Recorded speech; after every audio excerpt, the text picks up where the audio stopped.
37 number आयत है, वो पढ़ने जा रहा हूं। ये सूरह इब्राहिम है, 14 नंबर सूरह है, 37 नंबर आयत है। भाई एक जंगल है, बियाबान है, दूर दूर तक रेत के टिब्बे चमक रहे हैं। एक जवान बीवी के साथ एक नबी है और उसका चंद दिन का बच्चा है। जंगल में टिब्बे पर बीवी को छोड़कर, बच्चे को रखकर, 2 किले के फासले पे खड़े होकर मुस्तफा के दादा इब्राहिम ने हाथ उठाकर अल्लाह की बारगाह में अर्ज किया, रब्बना इन्नी अस्कंतु मिन ज़ुर्रियती बिवादिन गैरी ज़ी ज़रई। अल्लाह, मैं अपनी औलाद और अपनी बीवी को जंगल बियाबान में छोड़कर जा रहा हूं।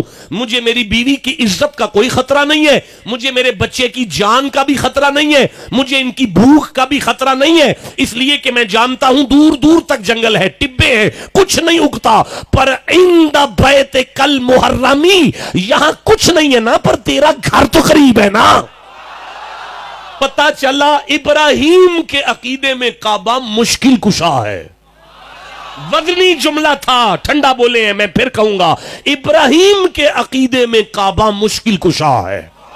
नहीं बोले जवानी को क्या करना है, घर जाके आग लगानी है जो कुरान का साथ नहीं दे पाई। फिर से कहता हूं, नबी इब्राहिम नबी होकर अगर पत्थरों को मुश्किल कुशा मानकर भी नबी रहा, तो हम काबे में आने वाले अली वली को मुश्किल कुशा मान के मुशरिक कैसे हो रहे हैं?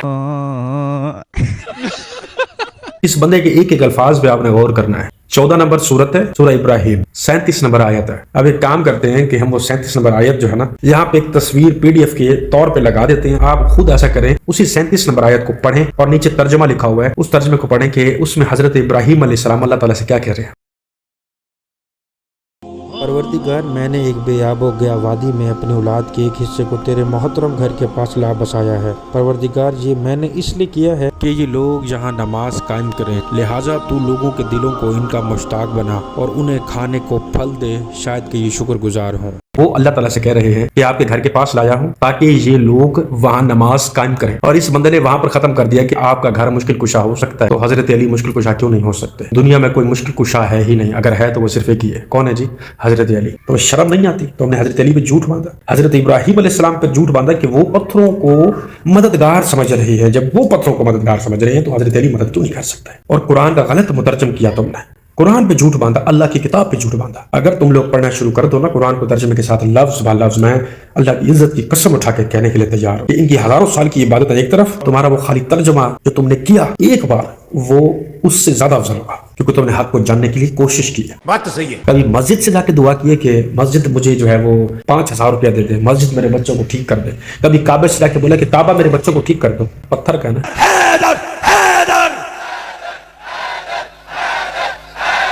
दोनों हाथ उठा के, दोनों हाथ उठा के, हैदर हैदर। अब जब मैं बड़ा कहता हूं, आप माइक छोड़ दें, आपका और मेरा मिजाज एक होता है, फिर काम कहीं और का और निकल जाता है। हैदर हैदर हैदर। जब मुझे ये कहते हैं ना हैदर, मुझे समझ आती है हैदर यानी आज भी अली का दरवाजा खुला है। ठंडा बोले हो यार। जब मुझे कहते हैं ना हैदर हैदर हैदर, तो मुझे समझ आती है अली के अलावा कोई दर है तो दिखाओ। ओए, जब मुझे कहती है ना हैदर, तो फिर मुझे याद आता है कि सीने पर हाथ रख के अली ने मरहब से कहा था, मेरी मां ने मेरा नाम हैदर रखा। और यार जब मुझे हैदर कहते हो ना, फिर मुझे तारीख मक्का का वो जुमला याद आता है। मुझे तारीख मक्का का वो जुमला याद आता है। भैया मेरे मुंह से निकल गई, क्या बताऊं? हाजी, ये तारीख मक्का का जुमला, बड़ी जिम्मेदारी है यार, कैमरे दुनिया सारी सुन रही है। तारीख मक्का का जुमला है कि बैतुल्लाह के सहन के करीब एक जादूगर रहा करता था, उसके पास एक सांप हुआ करता था। मक्के में अगर कोई बच्चा पैदा होता था तो वो लोग उसके पास लेकर आते थे, उसे कहते थे चेक कर ये अपने बाप का है या हरामी है। वो उस पर अपना सांप छोड़ता था, अगर वो अजाब पहुंचाता, तकलीफ देता बच्चे को, तो वो कहता कि ये अपने बाप का नहीं है, और अगर सांप कुछ ना कहता तो वो कहता ये अपने बाप का है।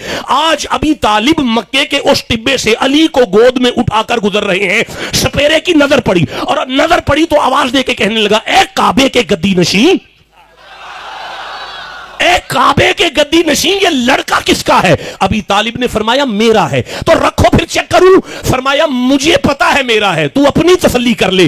علی کو ٹبے پر رکھا, ابی طالب نے علی کو ٹبے پر رکھا, اس نے اپنا سانپ چھوڑا. چند دن کے علی نے سانپ کو گردن سے پکڑا, اسے مروڑا, اس کی گردن توڑ کر پرے پھینکی. اب وہ جناب اب وہ اپنی پگ کو زمین پر پھینک کر حیاتن کہتے ہیں سانپ کو, درہ کہتے ہیں چیر دینے کو. اب وہ تڑپنے لگا, حیاتن درہ, حیاتن درہ, حیاتن درہ, حیاتن درہ, حیاتن درہ, ہائے میرا سانپ چیر دیا, حیاتن درہ, حیاتن درہ. ابی طالب نے اس کے کندھے پہ ہاتھ رکھا, کہنے لگا اے کعبے کے گدی نشین, آج کے بعد حلالی حرام کی پہچان کون کرے گا؟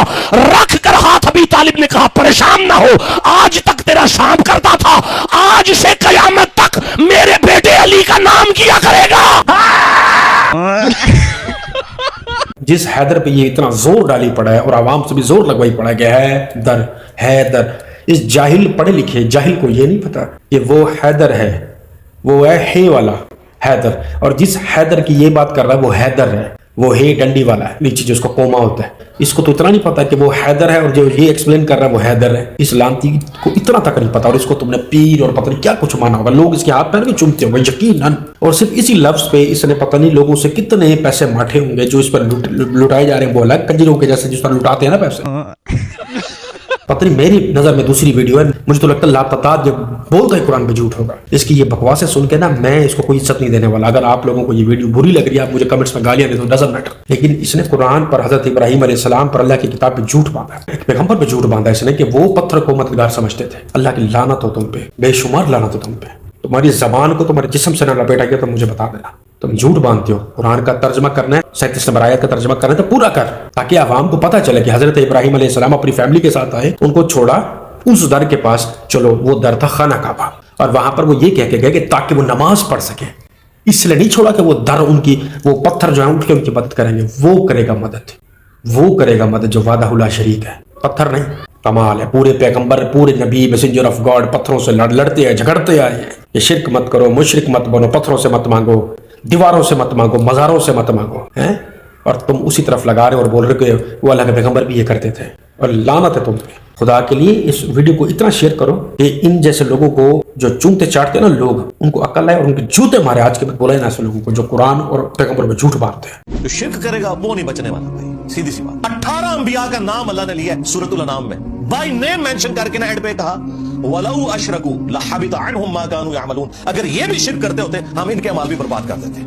پھر اسپیسیفکلی ہمارے نبی علیہ السلام کو سینٹرڈ کر کے اللہ تعالیٰ نے فرمایا وَلَقَدْ أُوحِيَ إِلَيْكَ وَإِلَى الَّذِينَ مِن قَبْلِكَ, اور بے شک ہم نے محبوب صلی اللہ علیہ وآلہ وسلم تمہاری طرف بھی اور تم سے پہلے تمام انبیاء کی طرف یہ وحی کی تھی کہ اگر تم نے بھی شرک کیا تو تمہارے اعمال بھی برباد کر دیے جائیں گے اور تم خسارہ پانے والوں میں سے ہو جاؤ گے. حالانکہ انبیاء نے شرک نہیں کرنا, سمجھانے کے لیے بات کی کہ اگر انبیاء سے میں ایسی بات کر رہا ہوں تو باب دشائی کوئی نہیں, یہ بتانا چاہ رہا تھا اللہ تعالیٰ. ذہن میں رکھیے گا شرک کوئی نہیں جمع ہونا. میری ویڈیوز آپ کو کیسی لگی, ایکسپلینیشن کیسی لگی, کمنٹس میں اپنی خوبصورت رائے کا اظہار ضرور کیجیے گا. دعاؤں میں یاد رکھیے گا. دیجیے گا آدھی ٹیک کو اجازت. ملتا ہے نیکسٹ ویڈیو میں, تب تک کے لیے اللہ حافظ.